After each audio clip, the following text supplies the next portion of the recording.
I am arguing not that the evolutionary process is incapable of generating complexity. I think it totally is. You and I are in the same place here. As far as the there's no doubt about that, yeah. Right. But you said that, it's happened just because of the laws of physics. I want to take this back to that step. Where did those come from? Well, let's get to that then, because you keep getting to that, and that, I believe that's a very profound. I mean, if somebody was going to convince me of the need for a God, it would be there. It would be not in my own field of biology, and I found. I mean, I've read The Language of God, and indeed I reread it today. I read it first when it came out. I love your song, by the way. That's really nice. In the audio version, I listened to the audio version today. I don't know whether you've had, Justin, but I haven't. I'm afraid I'll have to include it in the program at the end or something, so people can hear it. I found the initial C.S. Lewis part about the moral argument really profoundly unconvincing. When you get onto the physics, when you get onto we should get to that then. Yeah. Okay. When you come on later to the origin of the physical constants, now that's getting warm. That's getting close to a good argument. Unlike the morality one.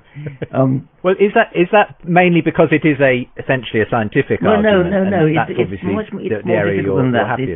It's that the physical constants, things like the speed of light, gravitational constant, and strong and weak force and things. Most physicists agree, that if you change any of those constants by even a very, very small amount, then we don't come into existence. The universe doesn't come into existence. They have to be like that in order for galaxies to form, for stars to form, for chemistry to form, actually, and then for the prerequisite for life to evolve needs that as well. So that's the nearest approach to a good argument. By the way, I want to be very careful about this, because I once said that, I'm not going to mention the name of the man I was having a debate with. He seized onto that later, and then I think a couple of days later, he went up to Scotland and said, "Dawkins is a convert. He's or not quite that." I think what you gave an inch and he took a mile. Exactly. Yeah. Well, look, I'm very familiar with this argument as well. Often called the argument for God from fine tuning. It's essentially a design argument. It's saying, look at the extraordinary fine tuning of these initial constants of the universe. If they differed from their actual value just a tiny bit, we wouldn't have a universe capable of producing life. And yet here we are. It needs an explanation.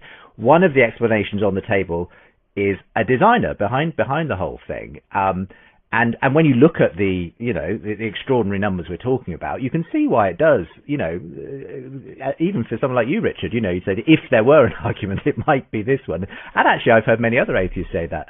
Peter Millikan, I think Hitchens, all said, okay, that might be the one if you were going to, crack the door open a little bit. But I think what you were coming to, Richard, is why you still think this is, you're still essentially pointing to a gap and filling it with God. Is that your problem with this? Because all you're doing is pushing it back a stage, and you've still got to explain God. Right. You're saying we need an explanation for the fine-tuning, and so we postulate a fine-tuner. But you haven't explained anything. I mean, you simply invented. Okay.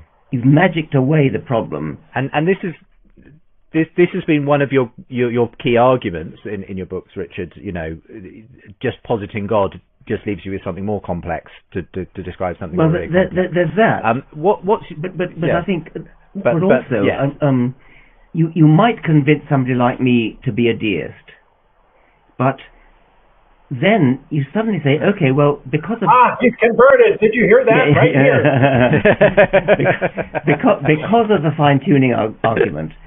But then suddenly, okay, then we get Jesus Christ, and then we get crucifixion, then we get resurrection, we get virgin birth. That's nothing to do with it. I mean, that's a possibly dishonest way of smuggling in what you really want. Well, not you, but I mean what some Christians really want, which is to bring in Jesus or Allah and Muhammad or Buddha, whatever it is. You cannot do that. I mean, you've got either you're going to stick with a fine-tuning argument, which is a good argument, or you've got to produce a really good argument for Jesus. But don't think that because you've convinced somebody by the fine-tuning argument to be a deist, that therefore he's then got to believe in Jesus.